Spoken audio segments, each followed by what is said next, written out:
লোকসভাৰ আসনৰ সংখ্যা বৃদ্ধি হ'ব 850খনলৈ।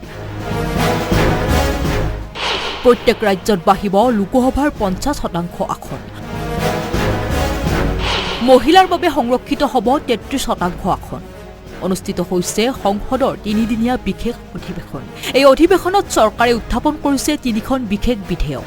আইনমন্ত্ৰী অৰ্জুন ৰাম মেঘৱালে উত্থাপন কৰে সমষ্টি পুনৰ্বিন্যাস বিধেয়ক। মহিলাৰ বাবে আসন সংৰক্ষণৰ বাবে 131 সংখ্যক সংবিধান সংশোধনী বিধেয়ক। উল্লেখ্য, এই বিধেয়কক নাৰী শক্তি বন্ধন বিধেয়ক বুলি আখ্যায়িত কৰিছে শাসক পক্ষই। তদুপৰি কেন্দ্ৰীয় শাসিত অঞ্চল আইন সংশোধনী বিধেয়ক উত্থাপন হয় সংসদত। মহিলাৰ বাবে আসন সংৰক্ষণৰ বিধেয়কৰ প্ৰতি বিৰোধীৰ সমৰ্থন নাথাকিলেও সমষ্টি পুনৰ গঠন বিধেয়কক লৈ বিতৰ্কৰ সূত্ৰপাত হয় সংসদত। আনহাতে মহিলাৰ বাবে সংৰক্ষণৰ প্ৰসংগত মুছলমান মহিলাৰ বাবে উপ সংৰক্ষণৰ দাবী উত্থাপন কৰিছে আছাদুদ্দিন ওৱেচিৰ দলৰ লগতে একাংশ বিৰোধীৰ দলে। সংসদত ইয়াৰ প্ৰত্যুত্তৰ দিয়ে কেন্দ্ৰীয় গৃহমন্ত্ৰী অমিত শ্বাহে। ये मेरा विभाग है। मैं सदन को आश्वस्त करना चाहता हूं कि ये जनगणना जाति जनगणना के साथ ही होने वाली है। मुस्लिम महिलाओं को आरक्षण की मान्यवर, हमारा संविधान किसी भी प्रकार के धर्म के आधार पर आरक्षण की कतई मंजूरी नहीं दे रहा।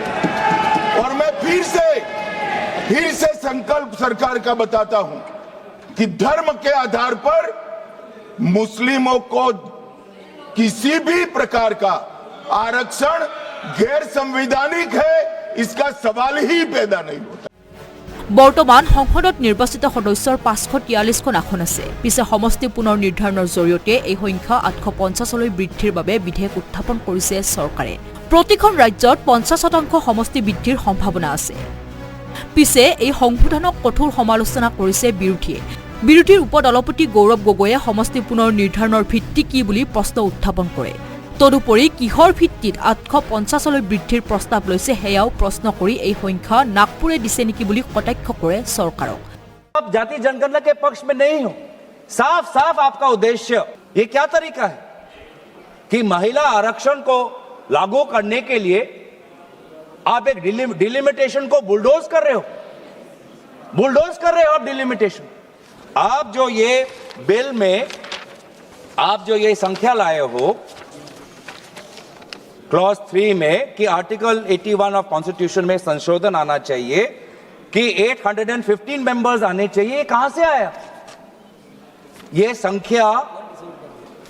संख्या किसने निर्धारित किया? सरकार। और इसीलिए तो हम इस बिल का विरोध कर रहे हैं कि आज सरकार अपने आप जो संविधान में लिखा हुआ है कि जो अगला सेंसस होगा 2026 उसके बाद डिलिमिटेशन होगा, आज सरकार ने वो संविधान का पूरा आर्टिकल 81 को खत्म करके खुद अपने आप को ताकत दे रहा है कि नहीं, सेंसस के लिए नहीं हमको रुकना और अपने आप हमने चुन लिया कि 815 करना है। ये संख्या कहां से आया? नागपुर से आया? किसी शाखा से आया? कहां से आया? कोई सरकारी दस्तावेज, कोई पार्लियामेंट्री पेपर, कोई पार्लियामेंट्री कमेटी की रिपोर्ट, कहां से आया 815 नंबर? क्या आसमान से टपक गया? कहां से आया?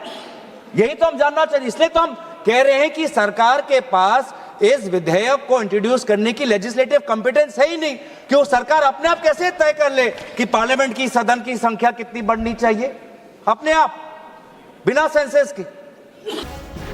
বিৰোধী দলপতি ৰাহুল গান্ধীয়েও বিধেয়কৰ বিৰোধিতা কৰি নিৰ্বাচনী লাভৰ বাবে লোকসভা সমষ্টি পুনৰ নিৰ্ধাৰণৰ পৰিকল্পনা কৰা বুলি অভিযোগ কৰে। অসম আৰু জম্মু কাশ্মীৰৰ প্ৰসংগ উত্থাপন কৰি সমষ্টি পুনৰ গঠন প্ৰক্ৰিয়াটো চৰকাৰে হাইজেক কৰা বুলি দাবী কৰে। আনহাতে বিধেয়কৰ সমৰ্থনত লোকসভাত ভাষণ প্ৰদান কৰে প্ৰধানমন্ত্ৰী নৰেন্দ্ৰ মোদীয়ে। महिलाओं की जो पॉलिटिकल लीडरशिप खड़ी हुई है उसको आपने अब कंसीडर करना पड़ेगा।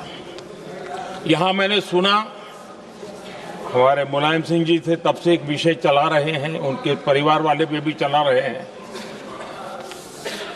आप देश की बहनों पर भरोसा करो ना, उनकी समझदारी पर भरोसा करो। एक बार 33% बहनों को यहां आने दो, आकर के उनको निर्णय करने दो किसको देना है किसको नहीं देना है, इस वर्ग को देना उस वर्ग को देना, करेंगे वो निर्णय। हम उनके सामर्थ्य पर आशंका क्यों करते भाई? एक बार आने तो दो। महिलाओं को मिलने वाले इस अधिकार का जिसने विरोध किया है, जिसने विरोध किया है, देश की महिलाओं ने उन्हें माफ नहीं किया है। जिन लोगों को इस पर राजनीति की बू आ रही है, मैं चाहूंगा कि वो खुद के परिणामों को पिछले 30 साल में देख ले। फायदा उनका भी इसी में रास्ता दिखा रहा हूं। इसी में फायदा है कि जो नुकसान हो रहा है उससे बच जाओगे। और इसलिए मैं समझता हूं कि इसको राजनीतिक रंग देने की जरूरत नहीं है। যদি লোকসভা সমষ্টি পুনৰ্বিন্যাস হয় তেনেহলে ৰাজ্য অনুসৰি কিমানকৈ বাঢ়িব পাৰে সমষ্টিৰ সংখ্যা? এক সূত্ৰ অনুসৰি অসমত 14খনৰ পৰা 21খনলৈ বাঢ়িব লোকসভাৰ আসনৰ সংখ্যা। মহিলাৰ বাবে সংৰক্ষিত হ'ব 7খন আসন। অসমৰ সৈতে একেই হাৰত বাঢ়িব ঝাৰখণ্ডৰ আসনৰ সংখ্যা। উত্তৰ প্ৰদেশত বৰ্তমানৰ 80টাৰ পৰা বৃদ্ধি হ'ব 120টালৈ। মহিলাৰ বাবে সংৰক্ষিত হ'ব 40টা সমষ্টি। মহাৰাষ্ট্ৰৰ 48ৰ পৰা বৃদ্ধি হ'ব 72লৈ। মহিলাৰ বাবে সংৰক্ষিত হ'ব 24টা সমষ্টি। পশ্চিম বংগত বৰ্তমানৰ 42টাৰ পৰা 63টা বৃদ্ধি। মহিলাৰ বাবে 21টা সংৰক্ষিত। বিহাৰৰ 40টাৰ পৰা 60টালৈ বৃদ্ধি। মহিলাৰ বাবে 20টা সংৰক্ষিত।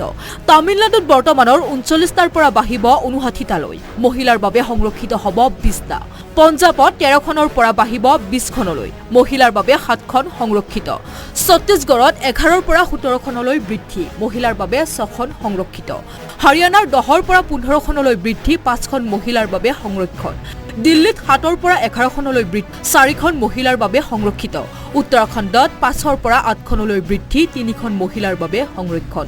উৰিষ্যাত 21ৰ পৰা 8খন বাঢ়িব 32খনলৈ। মহিলাৰ বাবে 11খন সংৰক্ষিত।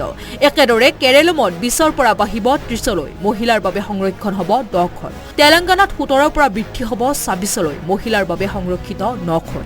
মধ্যপ্ৰদেশত 29খন আসনৰ পৰা বৃদ্ধি হ'ব 46খনলৈ। মহিলাৰ বাবে সংৰক্ষণ হ'ব 15খন আসন। কৰ্ণাটকত বৰ্তমানৰ 28খন আসনৰ পৰা বৃদ্ধি হ'ব 42খনলৈ। মহিলাৰ বাবে সংৰক্ষিত হ'ব 14খন আসন। গুজৰাটত 26ৰ পৰা বৃদ্ধি হ'ব 39খনলৈ। 13টা সমষ্টি মহিলাৰ বাবে সংৰক্ষিত হ'ব। অন্ধ্ৰপ্ৰদেশত 25খন আসনৰ পৰা বৃদ্ধি হ'ব 38খন আসনলৈ। মহিলাৰ বাবে সংৰক্ষিত হ'ব 13খন আসন। ৰাজস্থানত 25খনৰ পৰা আসনৰ সংখ্যা 38খনলৈ বৃদ্ধি হোৱাৰ সম্ভাৱনা আছে। লগতে মহিলাৰ বাবে সংৰক্ষিত হ'ব 13খন আসন। ঠিক একেদৰে অন্যান্য ৰাজ্যসমূহতো আসন বৃদ্ধিৰে লোকসভাত বৃদ্ধি পাব সদস্যৰ সংখ্যা। নেশ্যনেল ডেস্ক, আসাম টক্স।